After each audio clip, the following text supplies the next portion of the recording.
Welcome students. Public administration optional की concept की जो हम सीरीज ले रहे हैं उसमें हम आज देखने वाले हैं meaning and nature of the public administration की। पब्लिक एडमिनिस्ट्रेशन का मीनिंग क्या है और what is the nature of this subject, what is the nature of public administration in India. So we are going to understand the concepts here. First, meaning क्या है public administration का।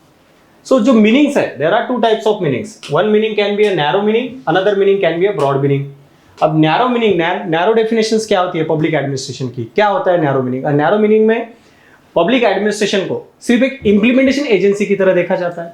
So public administration is the systematic execution of law, it is the work of executives and the bureaucrats. So what narrow meaning says? Narrow meaning says that public administration जो एक the field of work है, that is only an execution work. इसमें policy formulation नहीं आएगा, policy implement जो evaluation है ये भी नहीं आएगा, उसमें सिर्फ आएगा पॉलिसी एग्जीक्यूशन। और ये पॉलिसी एग्जीक्यूशन काम किसका है? That is the work of executives और ब्यूरोक्रेट्स, जो भी पॉलिटिकल एग्जीक्यूटिव्स है जिन्हें हम मिनिस्टर्स कहते हैं या तो जो सिविल सर्वेंट्स है, बस इन्हीं का काम पब्लिक एडमिनिस्ट्रेशन है। तो ये एक नैरो डेफिनेशन हो जाती है, छोटी डेफिनेशन हो जाती है, जहां पे हम पब्लिक एडमिनिस्ट्रेशन को बड़ा छोटा करके रख रहे हैं, सिर्फ एग्जीक्यूशन के लिए रख रहे हैं, सिर्फ इंप्लीमेंटेशन के लिए रख रहे हैं। इसका दूसरा जो पार्ट आता है that is an broad meaning, a broad definition of public administration. अब ब्रॉड मीनिंग क्या कहता है? It consist of policy formulation, execution and evaluation. मतलब पब्लिक एडमिनिस्ट्रेशन सिर्फ ये नहीं है कि तुम जो प्रोग्राम जो भी बनाया है या जो भी लॉ बनाया है इसे सिर्फ इंप्लीमेंट करना मतलब पब्लिक एडमिनिस्ट्रेशन नहीं है। पब्लिक एडमिनिस्ट्रेशन में तो पॉलिसी फॉर्मुलेशन भी आएगा, एग्जीक्यूशन भी आया, इवैल्यूएशन भी आएगा। It is the coordination of all the three organs of the state. हमारे थ्री ऑर्गन्स है स्टेट्स के, हमारे जुडिशियरी भी है, हमारे एग्जीक्यूटिव्स भी है, हमारे लेजिस्लेटिव्स भी है। ऑल थ्री ऑर्गन्स इसमें आएंगे। यहाँ पे तो सिर्फ एग्जीक्यूटिव्स आ रहे थे, लेजिस्लेशंस भी नहीं आ रहे थे और ना ही जुडिशियरी आ रही थी। ब्रॉड डेफिनेशंस में तीनों ऑर्गन्स आ रहे हैं और दैट इज एक्चुअली, अगर हम देखें तो पब्लिक एडमिनिस्ट्रेशन जो है ये ब्रॉड डेफिनेशन ही आती है पब्लिक एडमिनिस्ट्रेशन में, क्योंकि जो पॉलिसी फॉर्मुलेशन करने वाले जो भी है वो भी ऑफिसर ही है, सिविल सर्वेंट ही है। जुडिशियरी में जो जजेस है those are also civil servants, implementation करने वाले भी सिविल सर्वेंट्स ही है, इवैल्यूएशन जो करेंगे वो भी सिविल सर्वेंट है। जैसे for example controller and auditor general of India, CAG, CAG, ये भी तो एक सिविल सर्वेंट ही है। तो पब्लिक एडमिनिस्ट्रेशन जो है इसमें पॉलिसी फॉर्मुलेशन भी आएगा, इंप्लीमेंटेशन भी आएगा, इवैल्यूएशन भी आएगा। That is an broad definition, that is actually an true definition.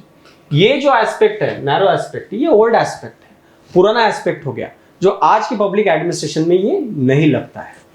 जो विल्सन है, Wilson who gave this idea that public administration is a separate science from political science, ये जो आइडिया विल्सन ने दी थी, Wilson also used this narrow idea of public administration, but in today's case public administration has a broad idea।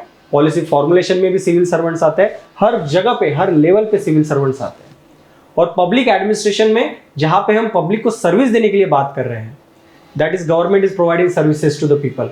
तो at all level it is very very important, the administration is very very important। that is why broad definition is an actual definition of public administration in current scenario। then what is the nature of public administration? ये public administration का nature क्या है? two types of nature है, one managerial view, another is integral view। ये जो हमने narrow definition और broad definition देखा उसी से related ये nature बनता है। managerial view जो होता है वो narrow view जो है हमारा मीनिंग है पब्लिक एडमिनिस्ट्रेशन का, उससे रिलेटेड है। Integral view, it is related to the broad definition और broad meaning of public administration. अब मैनेजरियल व्यू क्या कहता है in the nature of public administration? It says that there is a fixed work, fixed kind of work for civil servant, traditional approach of administration, जिसमें public administration का जो काम है वो फिक्स दिया गया है, जो कभी बढ़ेगा नहीं, उसका स्कोप भी कभी नहीं बढ़ेगा। इसका काम जो है एज ए मैनेजर का जो काम होता है कि तुम्हें इम्प्लीमेंटेशन करना है, तुम्हें प्लानिंग करनी है, ऑर्गेनाइजेशन करना है, डिपार्टमेंटलाइजेशन करना है, बजट का एनालिसिस करना है, रिपोर्ट्स बनाना है, that's a fix work, completely एक रिजिड डेफिनेशन है। That is managerial view. जितना मैनेजर का काम है वही पब्लिक एडमिनिस्ट्रेशन का काम है बस। बट इंटीग्रल व्यू ये थोड़ा बड़ा हो जाता है, क्योंकि मैनेजरियल व्यू तो क्या कह रहा है कि सिर्फ मैनेजर का काम ही पब्लिक एडमिनिस्ट्रेशन का काम है। ऑर्गेनाइजेशन में और जो कोई लोग है वो पब्लिक एडमिनिस्ट्रेशन का पार्ट नहीं है। इंटीग्रल व्यू ऐसा नहीं, इंटीग्रल व्यू कहता है कि ऑर्गेनाइजेशन में सारे लेवल पे काम करने वाले लोग, चाहे वो मैनेजर हो या कोई काम करने वाला प्यून हो, क्लर्क हो, हर लेवल पे जो काम कर रहे हैं सारे के सारे इंटीग्रल व्यू में आएंगे। ये कॉम्प्रिहेंसिव डेफिनेशन हो जाती है। तो इसका मतलब जो प्यून अगर कोई काम कर रहा है ऑफिस में, जिसका काम है कि जो सर्विसेज प्रोवाइड करना है, तुम्हें वाटर टी प्रोवाइड कर रहे हैं, या जो क्लर्क है, क्लर्क का जो काम है, हर काम पब्लिक एडमिनिस्ट्रेशन में आएगा। That is integral view. तो ये डिफरेंस हो जाता है मैनेजरल व्यू का और इंटीग्रल व्यू का। आज की सिचुएशन में जिसे हम एक्सेप्ट करते हैं वो है इंटीग्रल व्यू, क्योंकि इंटीग्रल व्यू में क्या है, किसी भी एजेंसी में काम करने के हर लेवल पे काम करने वाले लोग, सारे लोग पब्लिक एडमिनिस्ट्रेशन का ही पार्ट है। मैनेजरल व्यू में सिर्फ जो मैनेजर लेवल है, डिसीजन मेकर है, उन्हें ही सिर्फ एडमिनिस्ट्रेशन का पार्ट कहा जाता है। That is in a simple way the meaning and nature of public administration. बड़ा सिंपल था, पब्लिक एडमिनिस्ट्रेशन सब्जेक्ट ही बड़ा सिंपल है। ये जो कंसेप्ट अगर समझ जाओ तो उसके बाद ये कभी नहीं भूलोगे आप कि मीनिंग में नैरो मीनिंग क्या है, ब्रॉड मीनिंग क्या है, और नेचर में मैनेजरल व्यू क्या है और इंटीग्रल व्यू क्या है। ओके, तो ये है कंसेप्ट पब्लिक एडमिनिस्ट्रेशन से मीनिंग और नेचर से रिलेटेड। Thank you.